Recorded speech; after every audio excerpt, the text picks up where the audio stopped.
жыргаңар деп кумтуру апарып салдыңар, Калай эл жыргадыбы? Жыргаган жок. Эч качан жыргабайт. Жөн эле элди алдап эле ушунча эле биз басып бербегенибиз чоңдор силер токтотуңуздар. Кытай менен коштоо болсоңуздар, коштоо болмоктун көчүп кирип алгыла. Biz Kıtay'a karşıyız. Biz de karşıyız. Arkadaşlar, oynuyor senden gülü. Ушул логистикалык борбор салынат деп атат. Ушу эл айткандай эле жакшы болуп кетсе болмок. Бирок телевизорлордон карасаңар Гилеген Россия айтып атат. Кытай инвесторлору дейт, Россиянын денесине чыккан жара болду дейт. Себеби бир Кытай инвестор кирет, артынан жүздөгөн Кытайды тартып келет жумушчу катары. Алар ал жерде чыкпайт. Siz tur айтып атасыз, байкоочу кеңеш коелу деп. Коелу, мына, мен байкоочу болоюн, сиз байкоочу болуңуз, депутаттар болсун.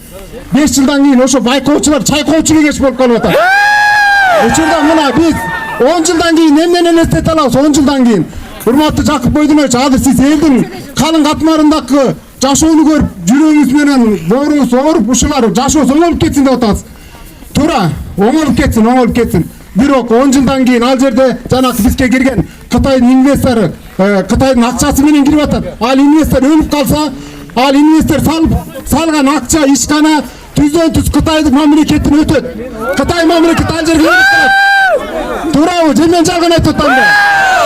Эгерде биз урматтуу эл журт, туура сиздер дагы бийликтин сөзүн сүйлөп атасыз, сиздер деле оңолуп кетсин деп атасыз. Бирок биз оңолуп кетели десек, ушул алтын чөйчөк жерибизге туристтик базаларды жана башка ишканаларды ачып, курулуштарды куруп, жанакындай башка жагы менен өнүп байып кетсек жакшы болмок. Бирок ушул ата бабалардын баскан жерин ушу башка немелерге ушу наристесин жеп аткан элди келатса ошону кут келатат деп кабыл алып атабыз. Ал кут эмес эле жут келатат негизи бизге. 20-30 жылда элестетиш бизге кыйын болуп атат да. Ошондуктан буга эч ким гарантия бере албайт. Бийлик кантип гарантия берет? 49 жылга. Башка жагы менен байылы урматтуу туугандар. Урматтуу туугандар, мындай гана. Болду. Мен сүйлөөнү кыйкыртпайсыңар. Кой, мен деле сүйлөп берем, кыйкыртпайсың. Сиз урматтуу туугандар, кайрыңызды уюңуздар. Бул жер эч кандай Кытайларга берилген жок. Бул жер ошол Кыргыздын жаранына берилип атат. Эмил Абдыкадыров деген жаранга берилип атат.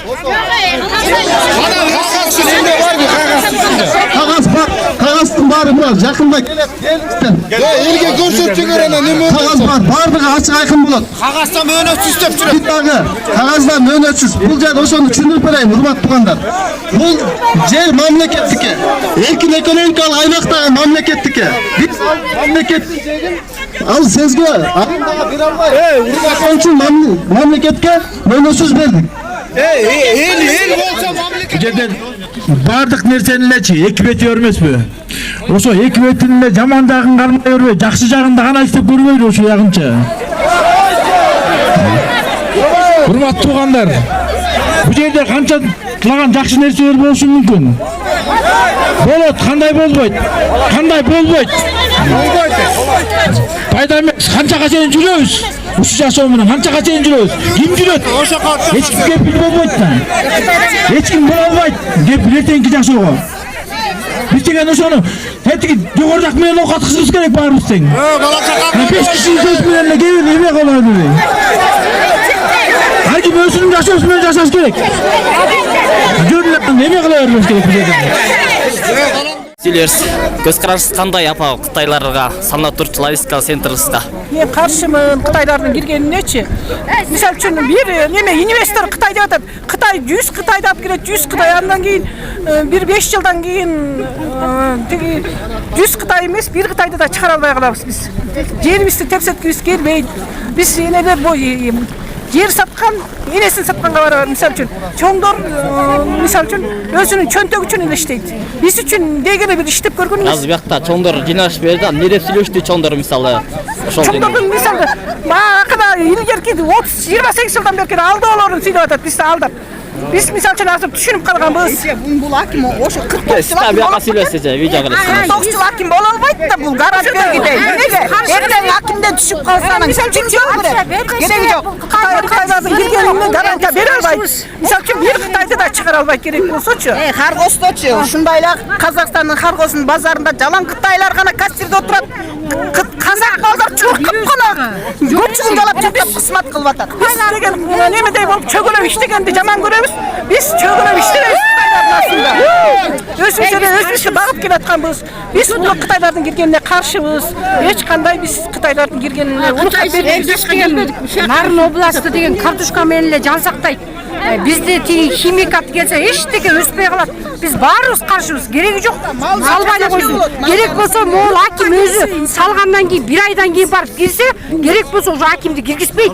Жөн эле сүйлөп аткан сөзү. Жумуш кылат детпейби? Жумушка бир да албайт. Мен эмне акимге микрофонду өчүрүп салат, акимге айтып атпаймынбы? Өзүнүн басып келаткан жолунан бир жол бир ата жолукту да. Анан айтты: "Эй балам, канча жыл болду иштегениң?" деди. 6 жыл деди. 6 жыл болсо ушу сен өзүң баскан жолуңду оңдоп албапсың. Сенден эмне тетет атпаш эли деди. Анан мына асыр ишенбесиңер басып ошо өзү баскан жерин карап көргүлө жолун. Мен калп айтсам. Анан бүгүнкү күнү гарант болом дейт. Гарант эмес, кысын да көрсөтө албайт.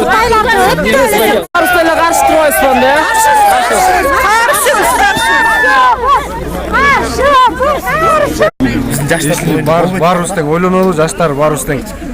Өз баласынан, өзүнүн канынан жаралган баланы жеп аткан бул кафырларды киргизбейли. Мусулман болсок эгер, буларга кирип мындай салганга эч кандай жол бербейли. Бизди элди чоңдор бийликтегилер жакшы эле сүт эмисип келбеди. Анан ал дагы болбойт да. Ойлонолу жаштар, ат башынын жаштары көтөрүлөлү. Салынганга мүмкүнчүлүк эч качан жол бербейли. Рахмат. Рахмат. Эми бизенге логистика центр салынганга мен каршы эмесмин. Бирок бул жанакы кишинин өмүр баянын сурадым. Айтып берчи, аяктын кулуну болосуң, сен эч ким айтпайт. Ал өзү таластык киши экен. Эми таластык киши ат башыга кандай акысы бар келип салганга? Көрөдү. Салымбеков турат сакалдуу. Шаки турат, Аю корпорация. Ат башы замандаш турат. Эй, бизге элге билинген ушулар байлар болуп атса, билинбеген байлар деген көбү. Биздин Кара Сууда Шаки байкени элдин алдына алып келсе, Шаки байкеле салып коет. Туура. Мунучу, эл үчүн просто Шаки байкелерди жолотпойт да политика. Булар сатып эле муттет болот да. А бизде бизнесмендер жолотпойт. Мумрек мына асыр аким сүйлөп атпайбы? Мен ушу күзгө чейин аким болуп турарын Кудай билет. Көчө тиги Батырбеков менен Жылдыз келип атат. Көчө Атамбаевдин демесинде депутат болгон жылы сатып кеткен Жылдыз эртең бизге ушулеки гарант болуп бере алабы? Чогулган элдин баары каршы болуп келди да ошондо, Оптон каршы, бүт каршы. Мен кыскача айтайын, могу жерде жыйналган элдин көйгөйү биз кыргыз эли ушу ат башы тургундары ушул ат башында кымыз ичип, таптакай чоңойгон элбиз. Ошо ойдон жайтыбыз калсын, Кытай келбесин. Биздин кыскача сунушубуз ушул. Кымыз ичкен бойдон кала беребиз. Бүттү. Каршыбыз. Логистика салына берсин, бирок Кытайга 49 жылга эмес, 49 күнгө берсек, бул жер кайра келбейт бизгече.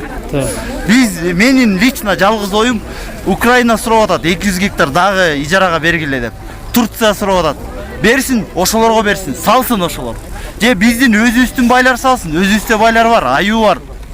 Азыр ар бир 7 дуандан чыкчы болсочу, мен деген шумдук байлар бар. Ошолор салса, байлыгын чети да ойлбайт. Чети да ойлбайт. Ошолор салса, ат башы эли деле дегеле Кыргызстан каршы болбойт болуш керек деп ойлойм. Өзүбүздүкүлөр салса, өзүбүздүн байлар, өзүбүздүн инвесторлор салса, мейли араб элдеринен алып келип салдырсын.